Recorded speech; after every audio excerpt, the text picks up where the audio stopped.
नमस्ते फ्रेंड्स, मैं ऋषभ जाट। आज अपना नया टॉपिक लेके आया हूँ, यूनिट एंड मेजरमेंट।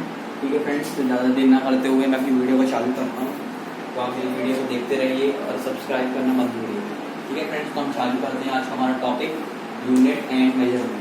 ठीक है फ्रेंड्स, तो ये बहुत इंपॉर्टेंट टॉपिक है as a respect of competitions में ये वाला टॉपिक बहुत ज़्यादा मतलब नंबर कवर करता है। तो आज मैं इसी टॉपिक को आपके लिए कवर करूँगा। ठीक है फ्रेंड्स, तो सबसे पहले यूनिट एंड मेजरमेंट में सबसे पहला टॉपिक लेते हैं फिजिकल क्वांटिटी। ठीक है फ्रेंड्स, तो फिजिकल क्वांटिटी क्या होती है? एक ऐसी क्वांटिटी जिसको हम मेज़र कर सकते हैं। ठीक है फ्रेंड्स, हम अपने अप्रेंटिस के जरिए एक जिसको हम मेजर कर सकते हैं। A quantity which can be measure. Short में बस हमको इसकी शॉर्ट डेफिनेशन याद रखनी है। फिजिकल क्वांटिटी मतलब फिजिकल क्वांटिटी, एक ऐसी क्वांटिटी जिसको हम फिजिकली मेजर कर सकते हैं। ठीक है फ्रेंड्स, जैसे एग्जांपल के तौर पे मास, किसी भी ऑब्जेक्ट का मास, किसी ऑब्जेक्ट की length, force, pressure, density etcetera etcetera. ठीक है फ्रेंड्स, और भी ऐसी कई सारी यूनिट है जिसको हम फिजिकली मेजर कर सकते हैं। तो ये सारी क्वांटिटीज जिसको हम फिजिकली खुद हम मेजर कर सकते हैं वो सब किसमें आती है? Physical quantity. A quantity which can be measure. ठीक है फ्रेंड्स, तो अब अपन आगे बढ़ते हैं अपने नेक्स्ट टॉपिक पे। ठीक है फ्रेंड्स, तो हम देखते हैं types of physical quantity. Physical quantity दो टाइप्स की होती है, पहला फंडामेंटल और सेकंड डेराइव्ड। ठीक है फ्रेंड्स, फंडामेंटल और डेराइव्ड। फंडामेंटल यूनिट्स क्या होती हैं कि जो एक ऐसी यूनिट, एक ऐसी क्वांटिटी जिसको हमको बनाने की जरूरत नहीं, वो हमको बनाई मिलेगी। अब लेंथ हमको बनाने की जरूरत थोड़ी ना है, वो सीधे मेजर करना है। मास हमको बनाने की जरूरत थोड़ी ना है, वो तुम्हें सीधे मेजर करना है ना। तो ये सारी क्वांटिटी किस तरह की फंडामेंटल है। अब second quantity derived. Derived quantity है वो भी फंडामेंटली से निकलती है। कैसे? क्योंकि इसके अंदर जितनी भी क्वांटिटी हम यूज़ करते हैं, जैसे एरिया हो गया, वॉल्यूम हो गया, डेंसिटी हो गई, है ना, फोर्स हो गई, ये सारी चीज़ें क्या है कि इसको हमको डिराइव करना पड़ता है, बनाना पड़ता है। किसकी मदद से हम बनाते हैं? फंडामेंटल क्वांटिटीज की मदद से हम इसको बनाते हैं। जैसे हम एरिया लेते हैं, लेंथ और ब्रेथ। लेंथ और ब्रेथ क्या है? एक मेजरिंग क्वांटिटीज है ना। तो मेजरिंग क्वांटिटीज कहाँ से आई? फंडामेंटल से आई। इसके बाद जैसे हम डेंसिटी ले लें, density is equal to mass upon volume. Mass कहाँ से आया? फंडामेंटल से आया है। Volume mass upon volume, volume कहाँ से आया है? इससे आया है। ठीक है फ्रेंड्स, वॉल्यूम में डिराइव्ड है क्योंकि हम डेंसिटी को क्रॉस मल्टीप्लाई करके वॉल्यूम की वैल्यू निकाल सकते हैं। जैसे स्पीड ले लो आप, speed is equal to distance upon time. Distance कहाँ से आया? यहाँ से आया। फंडामेंटल टाइम कहाँ से आया? यहाँ से आया। ये सारी डिराइव्ड क्वांटिटी। डिराइव्ड से आप ही समझ रहे होंगे कि एक डेरिवेटेड है, मतलब जिसको हम फॉर्म करते हैं। तो ये क्वांटिटीज क्या कहलाती है? Derived quantity. ठीक है फ्रेंड्स, दो टाइप की क्वांटिटी कौन सी है? फिजिकल क्वांटिटी की दो टाइप्स कौन सी है? Fundamental quantity, derived quantity. Fundamental quantity में हम सात मेन जो मेजरिंग क्वांटिटीज वो पढ़ेंगे, और डिराइव्ड में मतलब हम फंडामेंटल में से जितनी क्वांटिटीज हम बना सकते हैं सब किसमें आती है? डिराइव्ड में आती है। ठीक है फ्रेंड्स,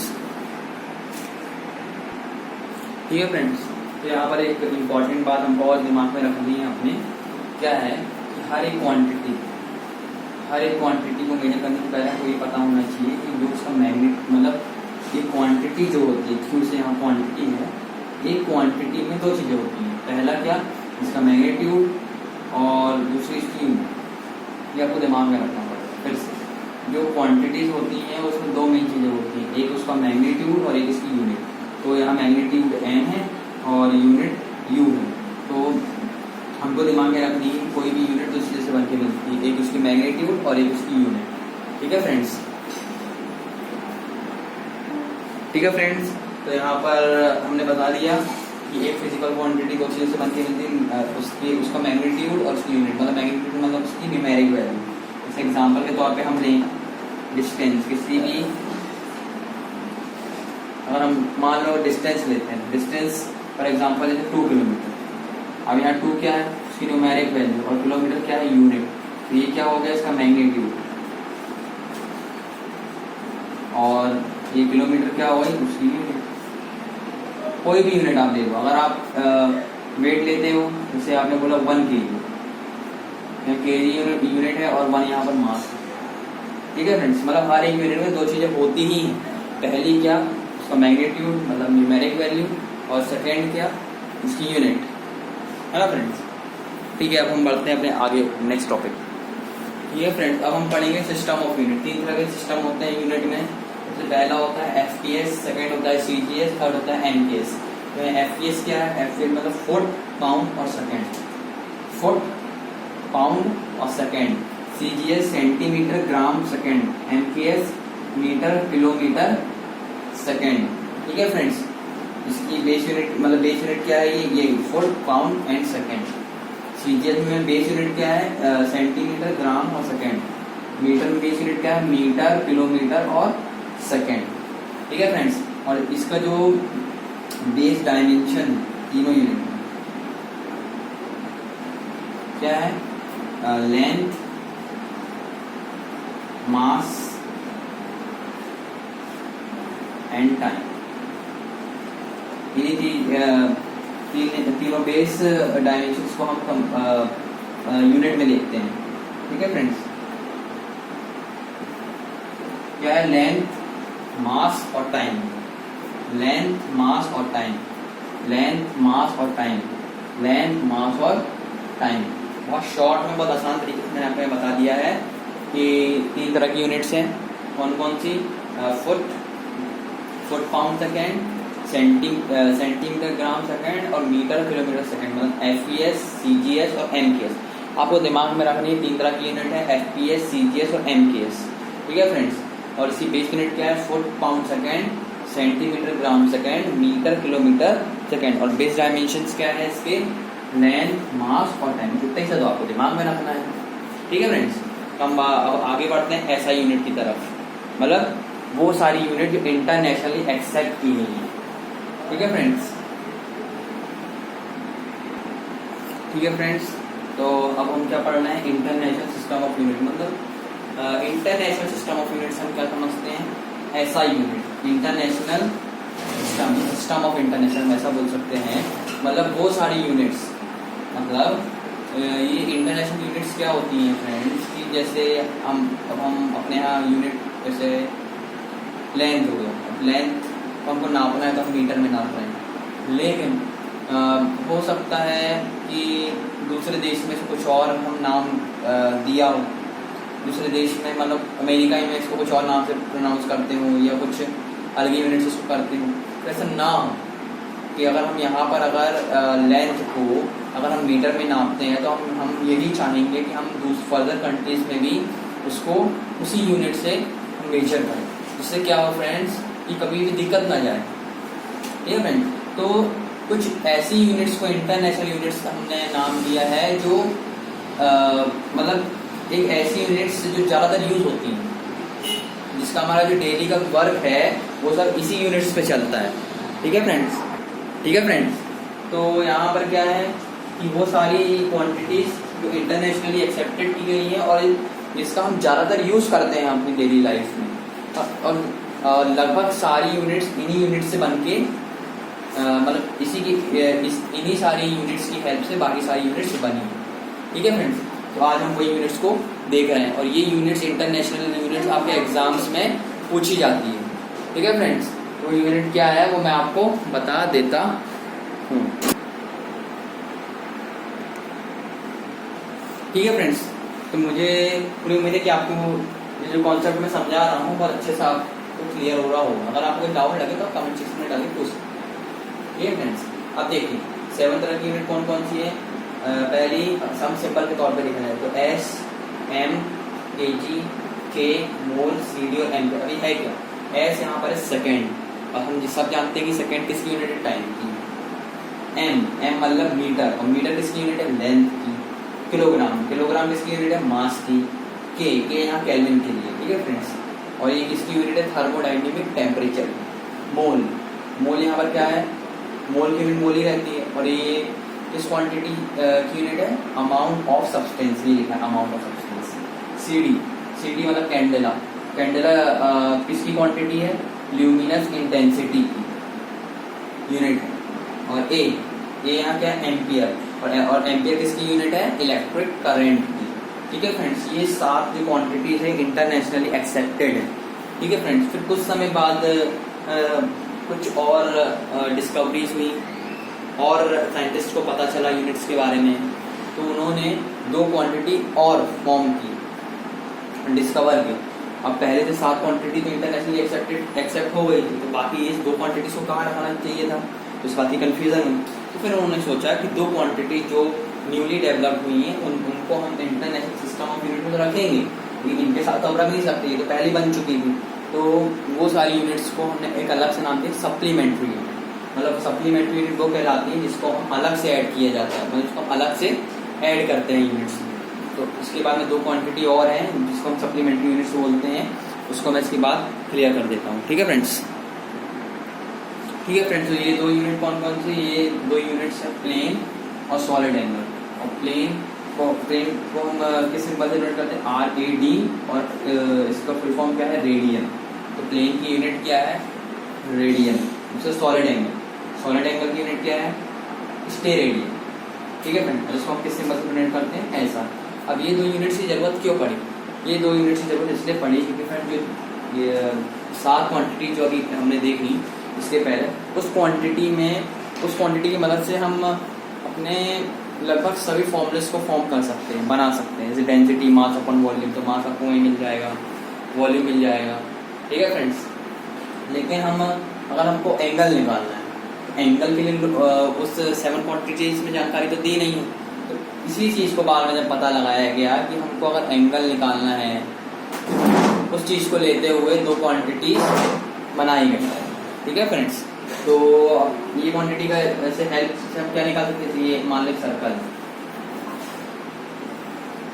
ये सर्कल है। ठीक है फ्रेंड्स, सर्कल का सेंटर होगा। अब मैंने यहाँ पर एक आर्क बनाया, A और B, और फिर मैंने सेंटर से B तक और सेंटर से A तक रेडियस बनाया। ठीक है फ्रेंड्स, इसको मैंने O नाम दिया और इसको मैंने थीटा नाम दिया, इनके बीच का एंगल क्या है, थीटा।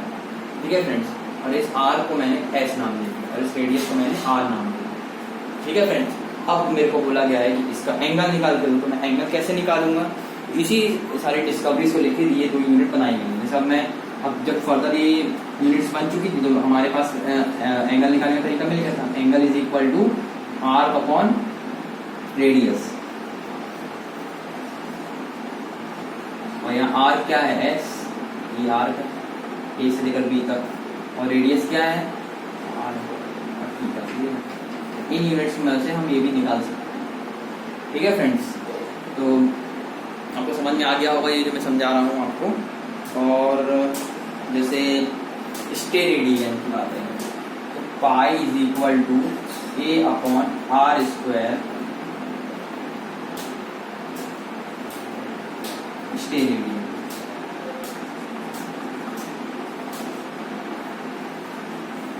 स्टेरेडियन निकालने का तरीका, मतलब सॉलिड एंगल कैसे निकालते हैं, तो इस फॉर्मूले की मदद से हम वो भी निकाल सकते हैं।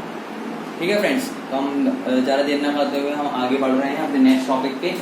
और जो हमारा नेक्स्ट टॉपिक है वो है एस्ट्रोनॉमिकल यूनिट्स। ठीक है फ्रेंड्स, तो एस्ट्रोनॉमिकल यूनिट, इसको हम AU से यूनिट करते हैं, एक ऐसी यूनिट, मतलब यूनिट ऑफ लेंथ रफली the distance from earth to the sun equal to about 150 million kilometre. अब देखिए फ्रेंड, अगर हमको अर्थ से सन तक की दूरी निकालनी है, अब हम इसको किलोमीटर में तो ले नहीं सकते, कितना नापेंगे किलोमीटर में, तो इतनी बड़ी यूनिट्स को नापने के लिए, ठीक है फ्रेंड्स, इतनी बड़ी यूनिट्स को मेजर करने के लिए अब हम किलोमीटर मीटर को तो यूज़ करेंगे नहीं, है ना। और अगर हम यूज़ भी करते तो इतनी बड़ी यूनिट हो जाएगी कि हम उसको लिख नहीं पाएंगे। तो इन्हीं सारी डिफ़िकल्टीज को ख़त्म करने के लिए हमने कुछ बड़ी यूनिट्स बनाई, एस्ट्रोनॉमिकल यूनिट। मतलब क्या है, एक ऐसी लेंथ जो अर्थ से लेकर सन तक की दूरी नापने के लिए हम यूज़ करते हैं। और हम कितना यूज लेके चलते हैं, 150 मिलियन किलोमीटर। ठीक है, हम दूरी इतनी लेके चलते हैं। अब सो कैसे लिया है इसने, हम देखते हैं। अब 1 एस्ट्रोनॉमिकल यूनिट जो होती है वो 1.496 × 10⁻11 मीटर होती है। ठीक है फ्रेंड्स, मतलब ये इतनी बड़ी यूनिट्स हैं, इतनी बड़ी यूनिट्स हैं ये लेंथ की, डिस्टेंस की, जो हम अर्थ से लेकर सन तक की दूरी मतलब डिस्टेंस मेजर करने के लिए यूज़ करते हैं। बस इससे ज़्यादा इसका यूज़ कुछ नहीं है। और अगर आप इस यूनिट्स के बारे में ध्यान रखना भी चाहते हैं तो आपको सिर्फ ये दिमाग में रखना है क्या कि एक एस्ट्रोनॉमिकल यूनिट में 1.496 × 10⁻11 मीटर होता है। 1.496 × 10⁻11 मीटर होता है। बस इससे ज़्यादा आपको दिमाग में रखने की ज़रूरत नहीं। ठीक है friend, next topic light year. ये भी लाइट ईयर बहुत इंपॉर्टेंट टॉपिक है। हमको लाइट ईयर ध्यान रखना पड़ेगा दिमाग में कि एक लाइट ईयर में कितने मीटर होते हैं। चलो मैं लाइट ईयर बता देता हूँ। लाइट आप सब जानते हैं, ईयर मतलब लाइट के जरिए मतलब लाइट के द्वारा मतलब the distance covered by the light, the distance covered by the light in 1 year. मतलब एक साल में लाइट के द्वारा कवर किया हुआ डिस्टेंस किसमें, वैक्यूम में, यहाँ कोई मीडियम नहीं रहती, वैक्यूम टोटली एम्प्टी। ठीक है फ्रेंड, मतलब लाइट के मतलब the distance covered by the light in 1 year. हम क्या बोलते, हम किसमें, वैक्यूम में। मतलब एक साल में लाइट के द्वारा कवर किया हुआ डिस्टेंस क्या कहलाता है, लाइट ईयर कहलाता है। लाइट ईयर, और एक लाइट ईयर एक साल में कितना डिस्टेंस कवर करती है, 9.46 × 10⁻15 मीटर। ये आपको दिमाग में रखना पड़ेगा, ये बहुत इंपॉर्टेंट है। Light year 9.46 × 10⁻15 metre. 1 light year means 9.46 × 10⁻15 metre. बस इससे आप हमको दिमाग में रखना ही है। ठीक है फ्रेंड्स, तो हम आगे बढ़ते हैं अपने नेक्स्ट टॉपिक पे। बढ़ रहे हैं अपने नेक्स्ट टॉपिक पे। ये पार्सेक, ये भी बहुत इंपॉर्टेंट क्वांटिटी है, इसको भी हमको दिमाग में रखना है। पार्सेक, इसको हम पीसी से डिनोट करते हैं। एक पार्सेक में 3.26 लाइट ईयर होते हैं। मतलब एक पार्सेक में 3.26 लाइट ईयर, और ये लाइट ईयर क्या है, 3.26 × 9.46 × 10⁻15 मीटर। ये अभी हमने देखा। अगर हम इसको मीटर में कन्वर्ट कर रहे हैं और फिर आप इसको मल्टीप्लाई करके एक यूनिट निकाल सकते हैं। ठीक है फ्रेंड्स, और ये पार्सेक है क्या, ये पार्सेक मतलब डिस्टेंस को नापने का मतलब एक क्वांटिटी है, डिस्टेंस को नापने की एक क्वांटिटी है।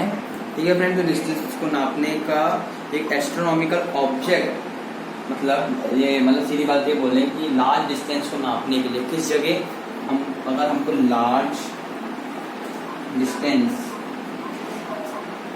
मेजर करना है, कहाँ पर, सोलर सिस्टम के बाहर, है ना फ्रेंड्स। या फिर हम बोले कि अगर हमको लार्ज डिस्टेंस मेजर करना है एस्ट्रोनॉमिकल ऑब्जेक्ट्स का आउटसाइड द सोलर सिस्टम, मतलब ये एक बहुत बड़ी यूनिट है पार्सेक, है ना। मतलब एक एस्ट्रोनॉमिकल यूनिट्स को मेजर करने के लिए कहाँ, आउटसाइड द सोलर सिस्टम। मतलब हमको सोलर सिस्टम के बाहर अगर मेजर करना है एस्ट्रोनॉमिकल यूनिट्स को तो हम पार्सेक को ले सकते हैं। और एक पार्सेक में आप देख सकते हो 3.26 लाइट ईयर। ठीक है फ्रेंड्स, तो ये हमारा था आज का एंड टॉपिक। ठीक है फ्रेंड्स, तो ये आज का हमारा एंड टॉपिक था। ठीक है फ्रेंड्स, अब हम अपना नेक्स्ट टॉपिक कवर करेंगे हमारी नेक्स्ट वीडियो में। तो मैं उम्मीद करता हूँ कि आपको मेरे बताए हुए सारे कॉन्सेप्ट समझ में आए होंगे। अगर आपको कोई डाउट लगे तो आप कमेंट सेक्शन में डाल के मुझसे पूछ सकते हैं।